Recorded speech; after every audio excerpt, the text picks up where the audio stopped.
Yo, welcome to the podcast. It's Deanna and just me today because I kind of want to do a little takeover, like we stated the last couple of weeks that I was gonna take a little takeover of the nurse, like one herself. So we are currently not together right now. We're separate. She's at her house and I'm at mine. So I'm sorry also if you can hear a lot of noise because my house is very noisy. It's completely different than Regina's house, so bear with me in that sense. I had to turn my AC off because it would be hella loud. But oh shit! See, I just heard another noise right there. But yeah, just gonna be me today, and I hope you guys are cool with that. I was actually listening to our old podcast. Not our old podcast, but like our last podcast, and I was dying laughing at the Which Is Better one. I was dead. Also, next week, I don't know if it's gonna just be me or Regina, but I will let you know about the whole podcast thing. So if next week we're both on here, then cool, and if it's next week if she's on there, cool. Just want to give you guys a little update about it. I don't know what's gonna happen, but next week I'm gonna see her because we're going to the Harry Styles concert in Houston. So I will see her on the 7th of June. So that should be super fun. I'm super stoked. But yeah, I'm really excited to go. And then after that, we're gonna go to Galveston. So we'll probably make another podcast about our time spent at the concert. I'm super excited for the concert. I cannot tell you guys, but I'm super excited. Alright, so I'm going to try to make this podcast as long as I possibly can without getting tired. So, today we're going to be doing a part 2 about the serial killers, and I kind of wanted to go a little bit more in depth than I did last time, because last time it was like very scatterbrained and excuse me, I had to burp. It was very scatterbrained, and we were doing it last minute because we had a lot of things to do that day because it was the wedding. So yeah, sorry about that podcast, but promise it's going to be a little bit better. So yeah, I'm gonna name some of my favorite serial killers. I know it's kind of weird to name like favorite serial killers, but I kind of do have some, and I know it sounds weird to have serial killer favorites, but I'm weird like that, and I love everything creepy and like murdery and all that shit. So my number one favorite is Ted Bundy, and it's for many reasons, because he was very intelligent and he was very charming, and a lot of people, like I said in my last podcast about serial killers, a lot of girls really enjoyed him, which is, I mean, it's kind of weird to say that I have favorites and also that he's my favorite. He's not my favorite, but I feel like, let me reword this. Okay, I don't mean to have favorite serial killers. I do not mean that by any means, because I don't want to offend anyone about, like, I don't want to disrespect anyone about their families that were, in this, but I feel like Ted Bundy did the best at hiding that he was a serial killer, because no one suspected him ever. And that's for multiple reasons, meaning like he's very charming, he's very intelligent, you would never think that he would be a serial killer. So I guess that's what I mean, like the best at hiding that he's a serial killer. Like, just by looking at him, you would not think that he would be into such heinous things, but he was. So I'm gonna reword that whole thing that I just said, because I do not want to be really rude to any of the victims. I did not mean that, but I mean in the sense that he was very good at hiding it, and I would never guess that he was a serial killer. So yeah, Ted Bundy, I know you know the whole story about him. He's a kidnapper, rapist, even a burglar, and he was really into necrophilia, and he murdered a lot of women and girls during like the 1970s era, and maybe a little bit more. I heard he had about 30 plus victims. And he was even married for 6 years. Can you believe that? Like, he was married and all that shit, and he was murdering fucking people. I mean, that was a little bit after like the murder. I mean, I thought it could have been happening longer than that, but who knows? And he even had a child, and her name was Rose, which is insane to think about, like a whole family that he had, and then he was a legit serial killer. And In his last interview, it's really interesting, and I really suggest that you guys watch it.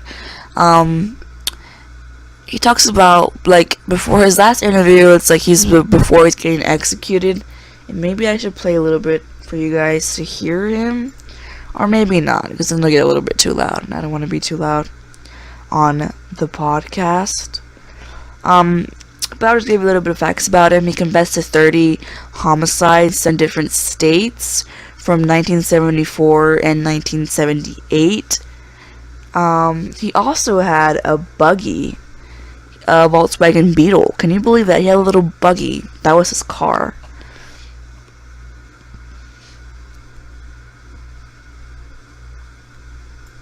But yeah, that guy was very weird, but very good at hiding what he did.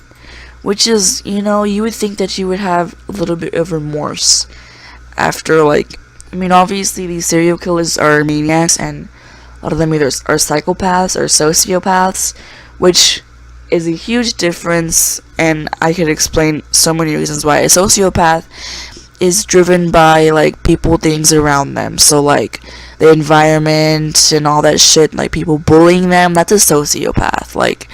They were born into all this bullshit, and people were bullying them, and, all that shit, that comes from being bullied and being traumatized as a sociopath. Not a sociopath. Yeah, sociopath? Okay. A psychopath has no feeling of remorse ever. They're just born like that. They have no feelings. They don't care if they kill someone. They don't care about their family being killed. They don't care about any of that. Sociopaths do care. It's kind of hard to differentiate. Not really hard, but a lot of people call serial killers sociopaths. And some of them are, and some of them aren't. There's different classifications of all of that stuff.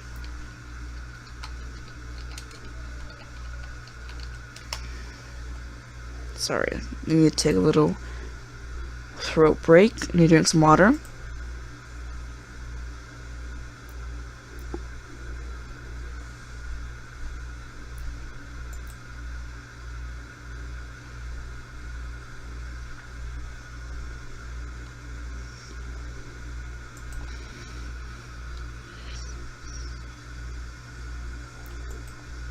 Alright, back. We're back at it again. I had a lot to drink. So, let's talk about another one of my... Not my favorite. I'm not even going to say that anymore. But, there is a serial killer. Well, not really. I guess he is a serial killer. But, he's nicknamed the Human Dracula. And I do not know how to pronounce his name. But I will try. It's Tsutomu Miyazaki. Yeah. I think that's how you pronounce it. Well, the Achiko murderer, the little girl murderer, or the Dracula Miyazaki, he was named those three nicknames. And the reason for that is because he abducted little girls, killed them, and indulged in sexual activities with their corpses. On one occasion, he not only drank the victim's blood, but ate her hand as well. He also preserved body parts as trophies and sent postcards to the families describing the murder. His father committed suicide, and Miyazaki was hanged in 2008, aged 45. Can you believe that shit? And I didn't really know about this guy. I recently found out about him, and it's kind of weird that I'm just finding out about him, but I had no idea about him, and that's pretty fucking sick, honestly. Another one, Donald Henry Gaskins, the hitchhiker's killer. Gaskins has claimed to have killed between 80 to 90 people by torturing and mutilating them. He started killing them in 1969, picking up hitchhikers on the coastal highways in the American South. A criminal associate witnessed him killing 2 young men and confessed to the police. He was sentenced to death, which was later turned to life imprisonment without any role.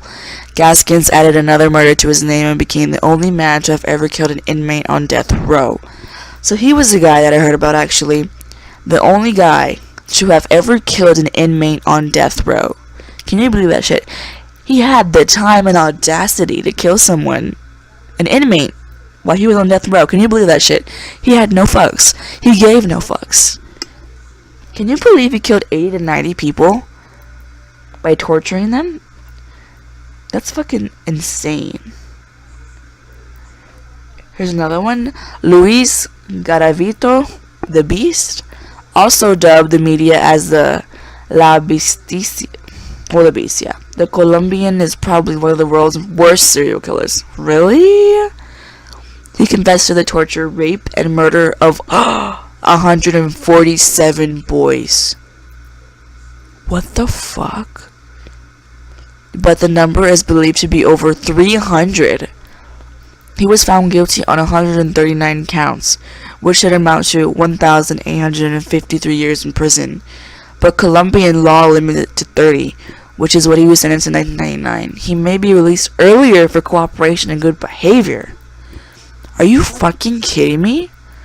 You know how fucked up the society and government is here? And then in Colombia, it only limits you to 30 years? And he killed over 147 boys? I don't even know how to process this. 147, and it was believed to be over 300. How can this guy be only sentenced to 30 fucking years? This makes me so upset. I could go on a whole tangent about this shit. There's so many people in the fucking jail systems and shit that are there for marijuana and they're there for fucking life. Are you kidding me? And especially for people of color. Can you believe that? I could go on in a whole fucking subject about this, but a murderer gets only 30 years.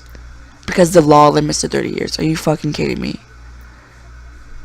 This really angers me. It's not even interesting anymore. It just really fucking angers me because there are people in jail right now that are falsely accused of shit. Because of their race, their religion, their sexuality. Can you believe that shit? People die of sexuality every fucking day. And it really angers me. And I could go on a whole subject about that, but let's just limit it to the serial killers. So fuck Luis Garavito. Fuck that dude. Alright, another one. Alexander Pichudskin, I think. The chessboard killer. He was also known as the chessboard killer and the Beasta Park maniac.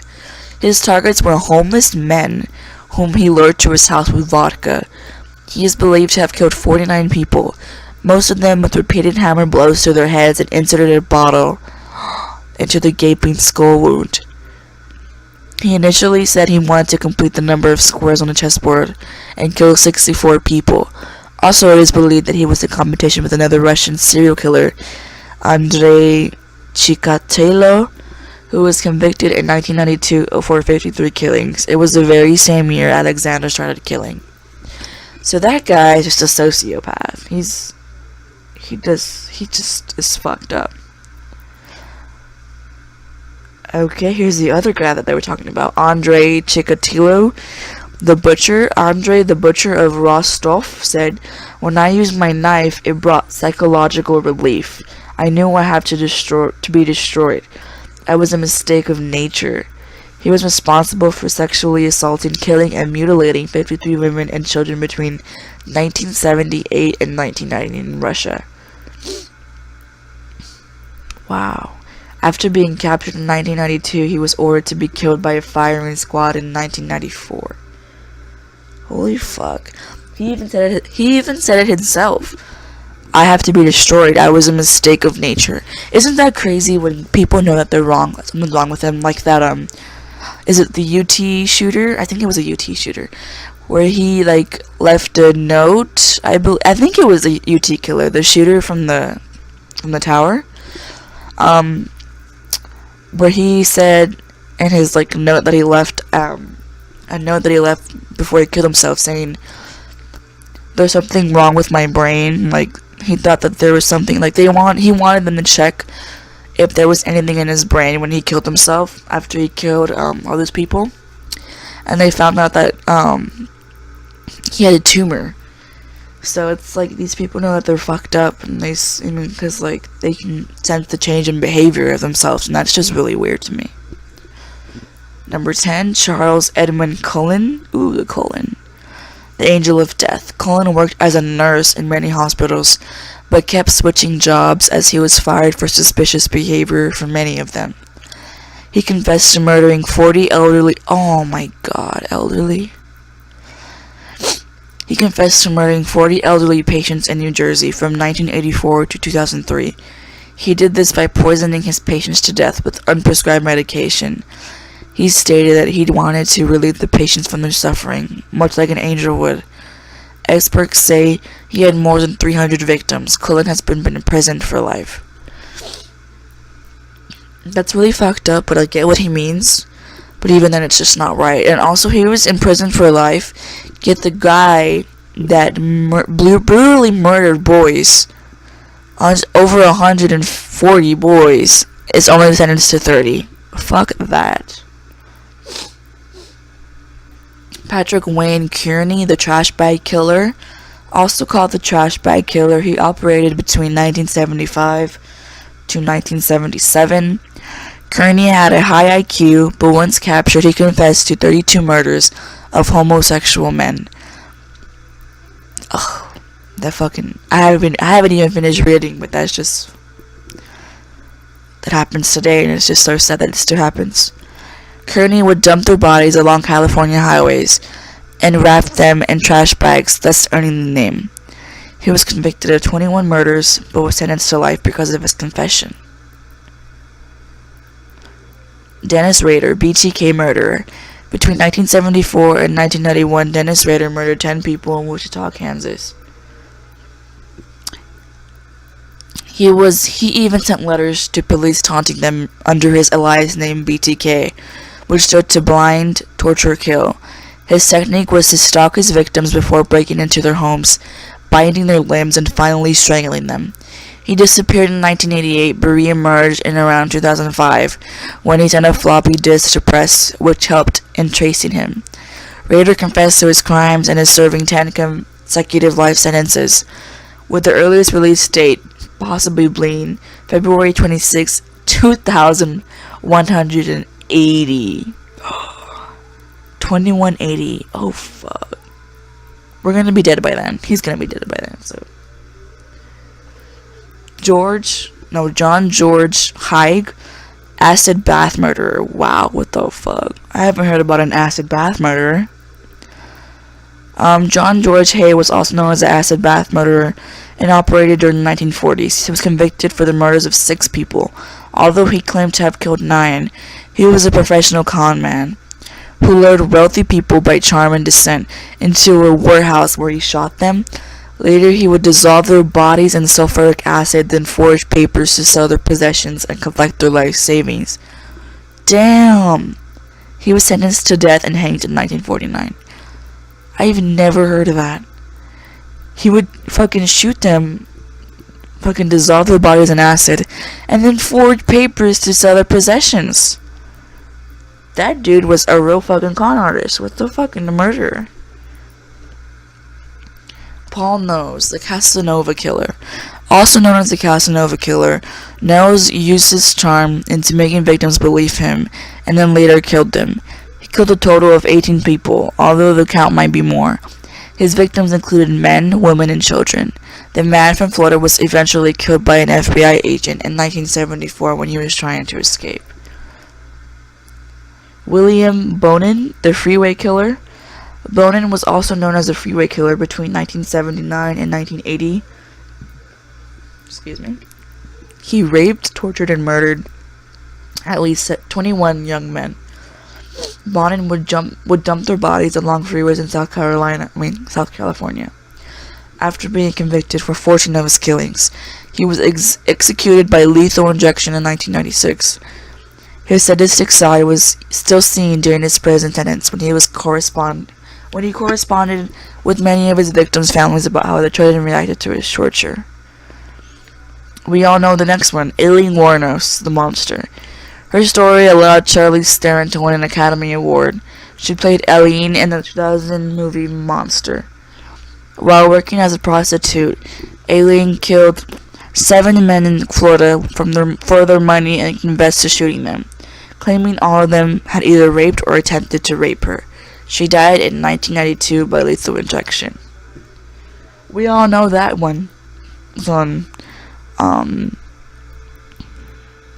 American Horror Story. She's everywhere. She made that her last video was about like we're gonna get bombed anyway. I already talked about Jeffrey Dahmer. Let's go to Tommy Lynn Sells, the brutal Texan. Tommy Lynn Sells is perhaps the most dangerous Texan in history. What the fuck? And I'm from Texas and I live in Texas. What the fuck? He claimed to have killed at least 70 people. He brutally murdered people between 1985 and 1999, including stabbing a 13-year-old girl 16 times.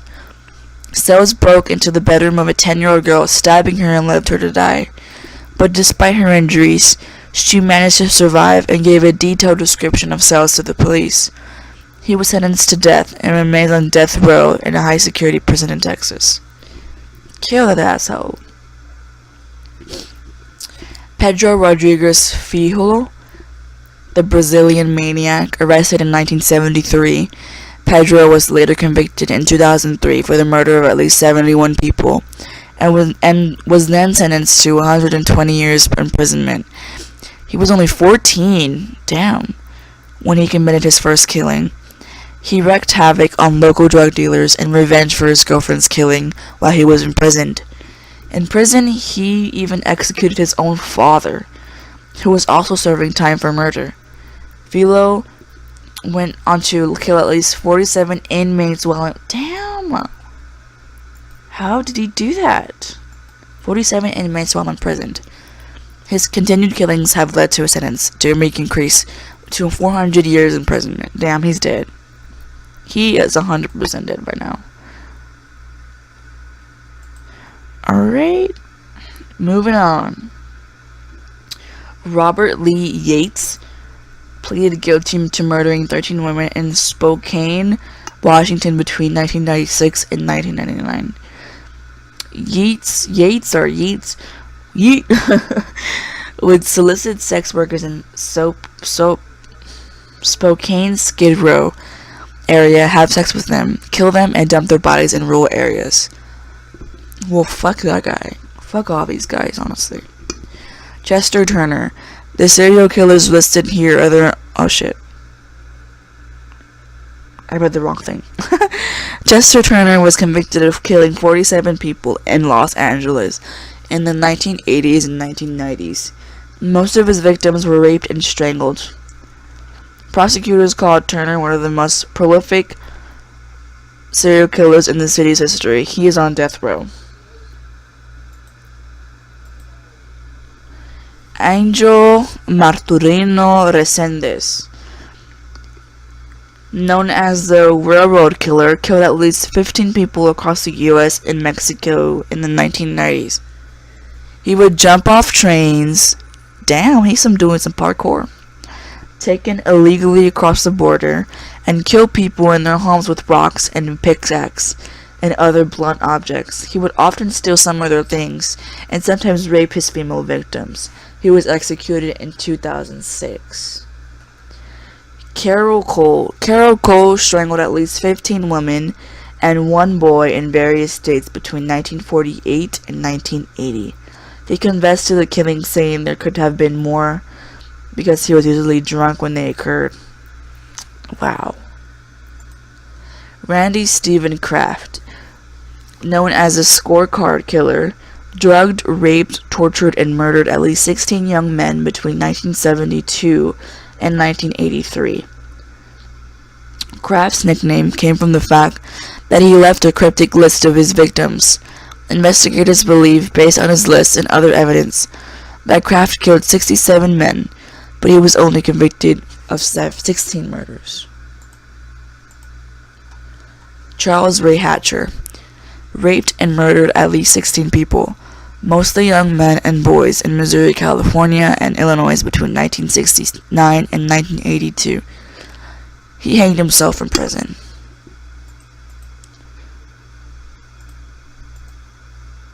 Robert Hansen would kidnap prostitutes and release them into Alaskan woods to hunt them. He admitted to 17 murders which took place between 1971 and 1983. Randall Woodfield, known as the I-5 killer, was connected to 18 murders. Shit. What the fuck did I do?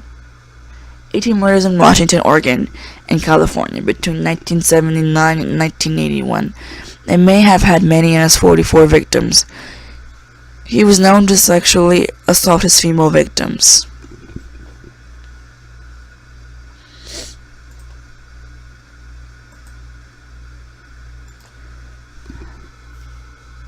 Paul John Knowles. After escaping from prison in 1974, Knowles began a murder spree that left 20 people dead across the country. He was eventually captured but attempted to shoot a sheriff, which led to a Georgia Bureau of Investigating agent to fatally shoot Knowles, whatever the fuck his name is, who cares? Man. William Bonin, known as the Freeway Killer, murdered at least 21 boys and young men in 1979 and 1980. He enticed victims aged 12 to 19 into his van and sexually assaulted them before killing them, usually by strangulation. Larry Eiler was convicted of murdering a 15-year-old boy and confessed to murdering at least 21 more young men, boys between 1982 and 1984 across 5 states. He died in 1994 of AIDS-related complications. Earl Nelson, known as the Gorilla Man, was convicted of murdering 22 people in the U.S. Most of his victims were landladies. Nelson would claim he wanted to rent a room, and then attack. He would sometimes have sex with the bodies and stash them under the nearest bed. Ronald Joseph Dominique confessed to raping and murdering at least 23 men in Louisiana over a decade. He confessed to the murders, saying he thought it would... Alright guys, I'm back. I don't know. I took a little bit of a break because my voice was getting very hoarse, as you could probably tell. But I'm back, and I don't know if we left off on Dean Corll, but I'm going to read him anyways. Dean Corll raped, kidnapped, and tortured at least 28 teen boys in Houston, Texas. The murders, known as the Houston mass murderers, were discovered after one of Corll's accomplices fatally shot him. The victims had all been buried in the area beaches or a boat shed. We already know about Ted Bundy. Gary Ridgway was sentenced to life in prison in 2003 after he admitted to killing 49 women in the 1980s and 1990s. Ridgway, also known as the Green River Killer, terrorized Seattle, killing mostly prostitutes by strangling them. He would dispose of their bodies in dump sites in the Green River, sometimes returning to have sex with their corpses. Nearly 20 years passed before DNA evidence linked him to the crimes. He was arrested in 2001.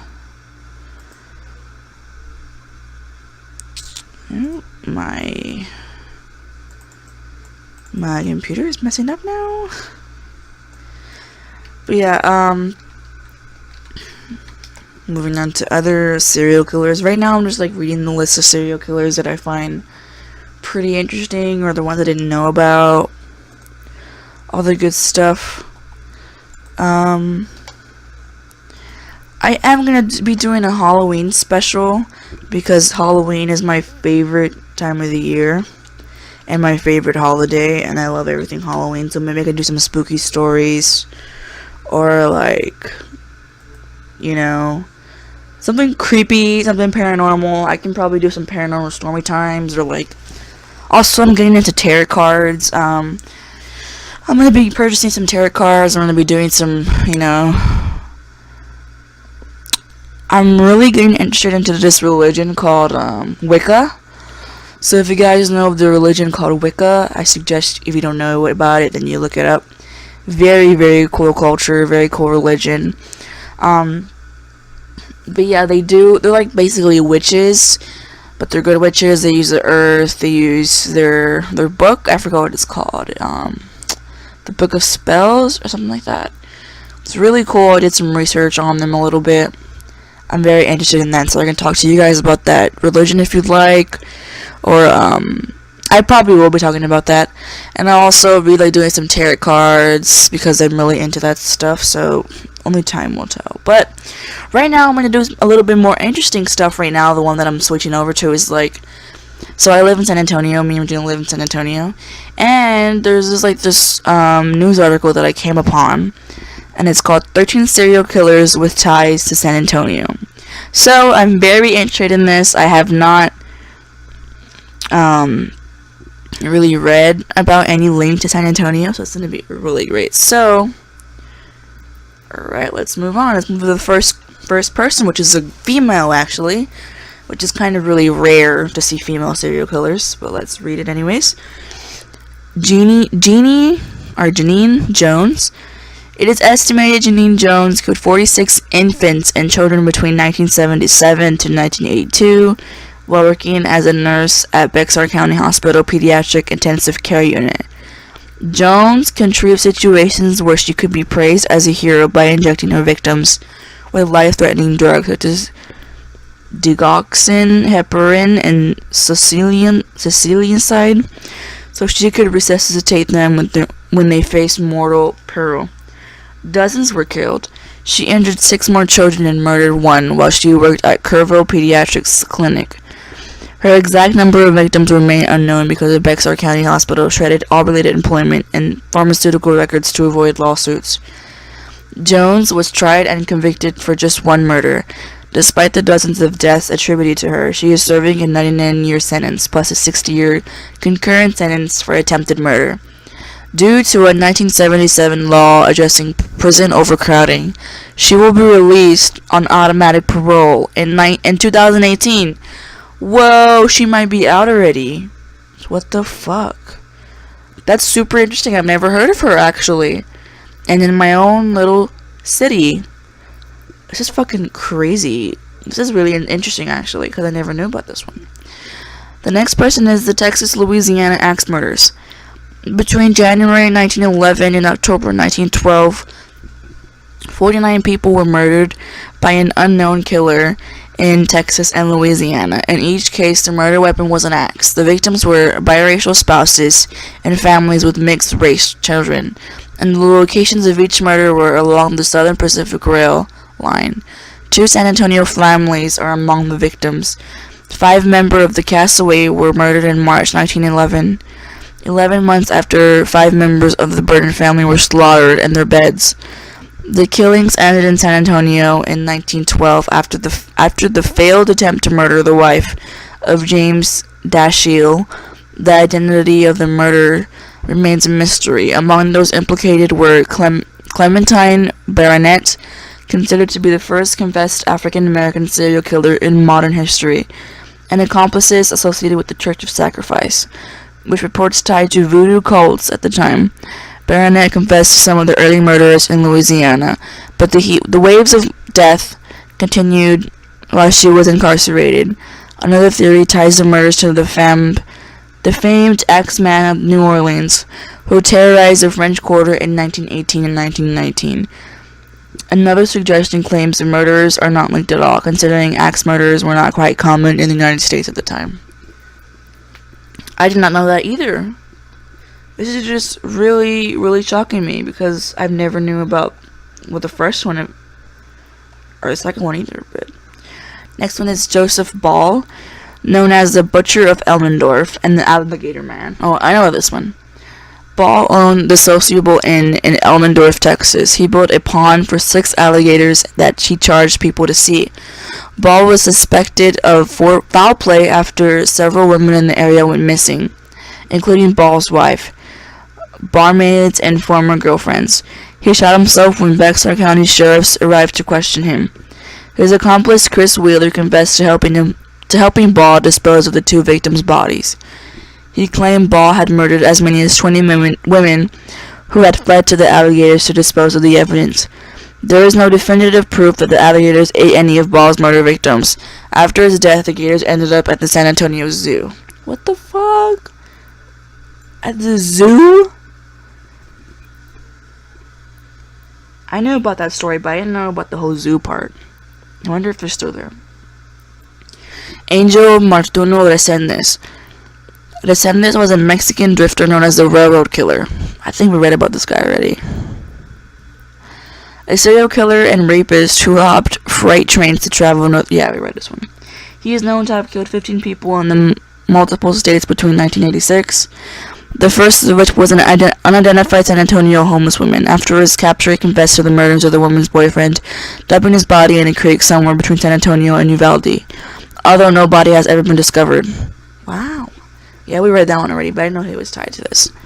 Henry Lee Lucas, along with his accomplice Otis Toole, were drifters who claimed ties to the satanic cult called the Hands of Death.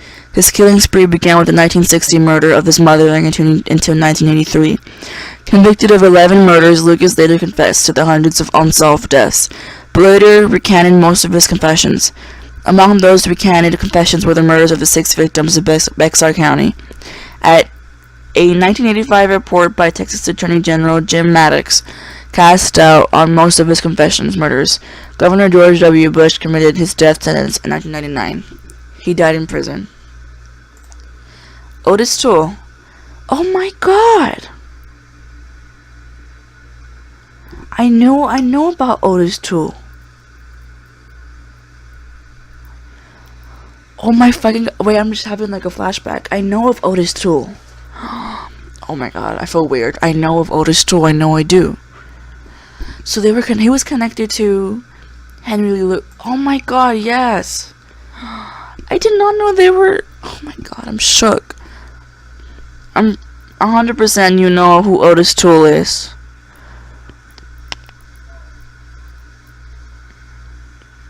Okay, I'm gonna read. I'm sorry. I'm just like really shocked. Like his lover and accomplice Henry Lee Lucas, it's unknown how many victims Toole murdered. Like Lucas, Toole confessed to over 100 murders, most of which he later recanted. His most famous victim is 6-year-old Adam Walsh. I'm sure you guys know who Adam Walsh is, but I would gladly do a podcast on him if you'd like, because it's a very interesting and very sad case. So that's why I know of Otis Toole. Okay.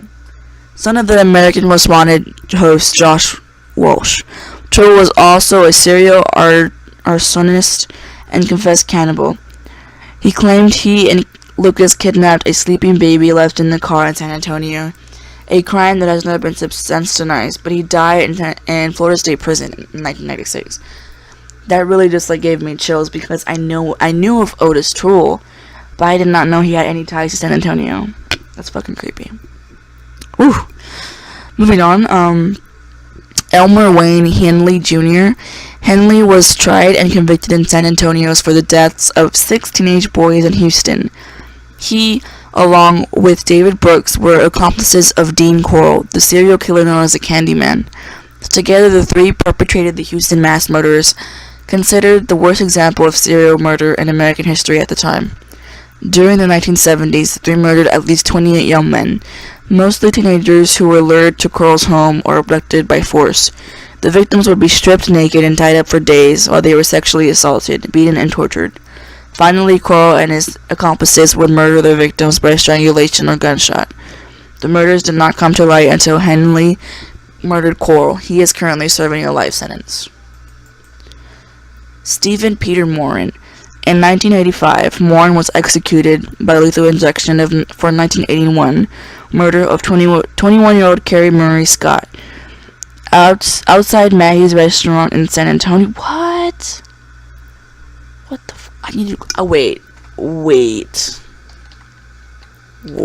Hold the fucking phone. I'm googling Maggie's restaurant.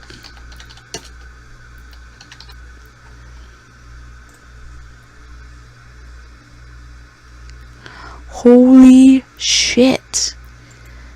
Oh my god, where is this at? Oh no, it's not here anymore. Oh wait, is it? I'm gonna be shook if it's still here. Maggie's... He killed her and... No, he murdered... Murder of Carrie Murray Scott.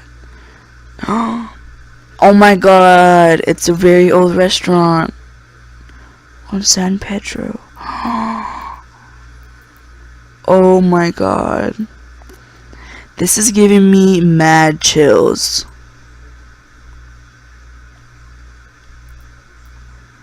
They have a picture of the old restaurant on here, and then they have pictures of like the people that used to go there back in the day. Holy fuck. This is giving me mad chills on San Pedro. Holy fuck. I'm shook. Oh my god, I didn't know about this one, as you can tell. I'm gonna tell my dad about this right now in a second. Okay, anyways, I'm finishing this off. He was also convicted for 2 murders and is suspected in over 30 unsolved rape and murder cases.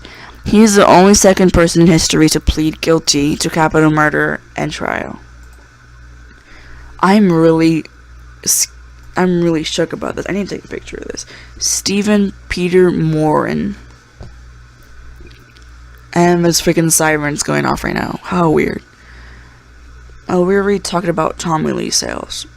Cool. Didn't know that he was involved in anything in San Antonio. Rodney James Alcala. Alcala is a San Antonio native, convicted serial killer and sadist rapist. He is suspected of 130 deaths that occurred in the 1970s. Prosecutors claimed he would strangle his victims, who were young girls, women, and boys, to the point of unconsciousness, and wait till they came to, then strangle them again, a process he would repeat several times before finally killing his victims. That's brutal. If you think about that, like, imagine someone strangling you, and then you come back, like, strangling you to the point where you almost can't breathe, and then it lets you go. And then you get that feeling of relief, and then he does it again and again and again. That's like hell. He's considered one of the most prolific serial killers in the country, and is often compared to Ted Bundy. Alcala is frequently referred to as the dating game killer, because he appeared on the show in 1978 when he was already convicted rapist and sex offender. What the fuck? He was already a rapist and sex offender on a TV show.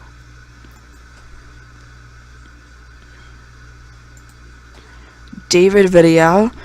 Villarreal was a gay drifter who murdered 4 men in Dallas and 3 men in San Antonio between 1974 and 1981. Police reported he found sexual gratification out of killing some of his victims. In 1979, he was helped in questioning in connection to the murder of Ernest Garcia, who was stabbed with an ice pick. Ooh. But released due to lack of evidence. Wow, that must really fucking hurt. Edward Joseph Leonsky, known as the Brownout Strangler. Leonsky was a ferocious alcoholic who raped and murdered 3 women in 1942 while stationed in Australia. He was sentenced to death in the United States Army General Court-Martial and executed in Australia the same year.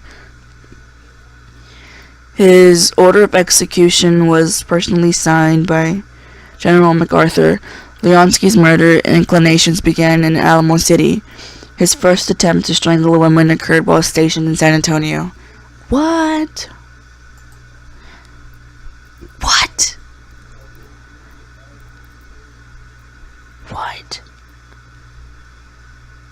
What? Oh my god. Jeffrey Dahmer is on this list, guys.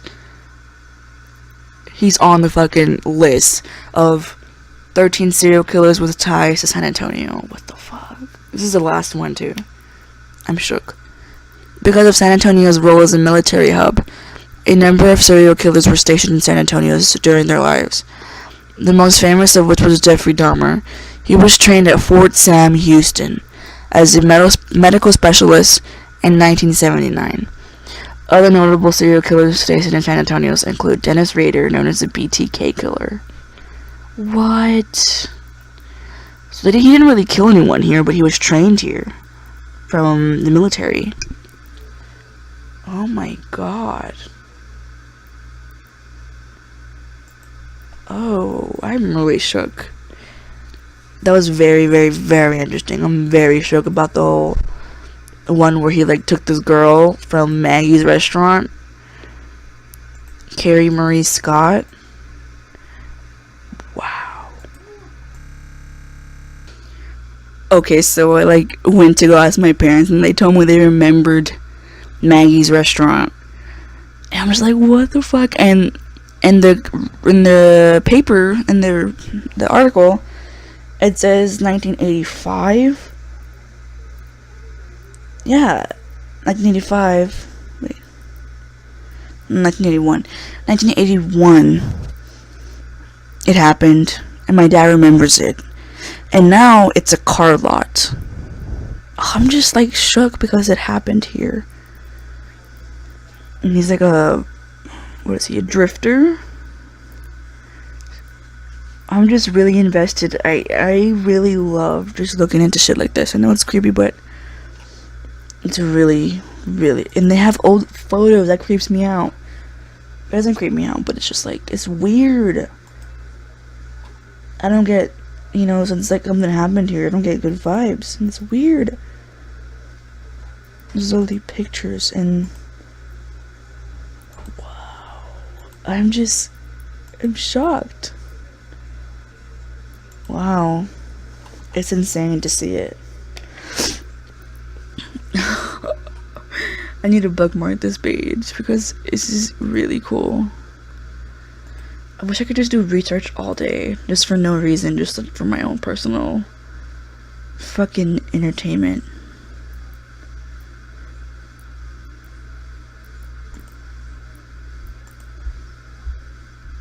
Let's see. I'm like sweating because I'm so excited about this. I don't know. It's just weird and very cool. I'm still looking at these pictures from Maggie's. And like, it's just crazy. They have all these pictures on file. I wish I could just go through archives and look at cool things like old photos.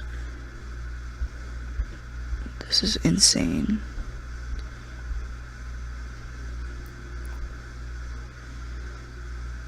Alright. Sorry, I'm like still shook on the other thing, but I will look at that on my spare time. Here's another article. It says 30 years ago, the serial killer trial that shocked San Antonio. Oh, an officer. What? I'll read it to you. Yeah. Shit. Okay, sorry. This thing is confusing me, but we're ready again. Anyways, I was gonna read you guys the article about 30 years ago, the serial killer trial that shocked San Antonio. So it says, 30 years ago today, this was on March 22nd, Beaumont Police Department Officer Paul Douglas Halsey Jr. was shot and killed while investigating a vehicle with stolen plates parked outside a motel. Halsey found which room the suspect was in and approached the man, not knowing he was a serial killer wanted in a connection with the brutal slaying of two teenage girls. Michael Lee Lockhart, 27, of Toledo, Ohio, was charged with capital murder in the fatal shooting of Halsey, whom authorities say was killed while trying to arrest Lockhart in the Beaumont motel. The case was moved from Beaumont to San Antonio in 1988 because of extensive publicity. Wow. Meanwhile, Lockhart was charged in Indiana and Florida with murder in connection with the fatal stabbings of a 16-year-old girl in Griffin, Indiana, and a 14-year-old girl in Land O'Lakes, Florida. At trial in San Antonio, prosecutors said Lockhart was a suspect in 21 crimes in Texas, Indiana, Florida, Louisiana, Ohio, and Georgia. During his capital murder trial, Lockhart drove over a third-floor window at the Bexar County Courthouse as part of an escape attempt. He was injured in the 15-foot fall onto a paved roof and taken into an ambulance. A Bexar County jury convicted Lockhart of capital murder for Halsey's death. Lockhart, 37, died in the Huntsville execution chamber of December 9th, 1997. I thought I was going to be like more about San Antonio, but it really wasn't, so that one wasn't that great. But I think I'm going to end it here, guys, because I don't want to go on forever and ever and ever. I think next video will be... I have no idea what it will be, but it will be something. So I hope you guys are ready for that. And I hope you guys enjoyed this little bit of a video. I'm sorry if it wasn't as great as the other ones. When I'm by myself, I'm more serious and more monotoned than I am with Regina, because like when I'm with Regina, I'm more happier and not in my usual sad, mood. So I hope you guys understand that. But I hope you guys enjoyed this podcast, and I will see you guys in the next episode. Me and Regina will see you guys in the next episode. And yeah, have a nice night or day whenever you watch this, and we'll see you later. Bye.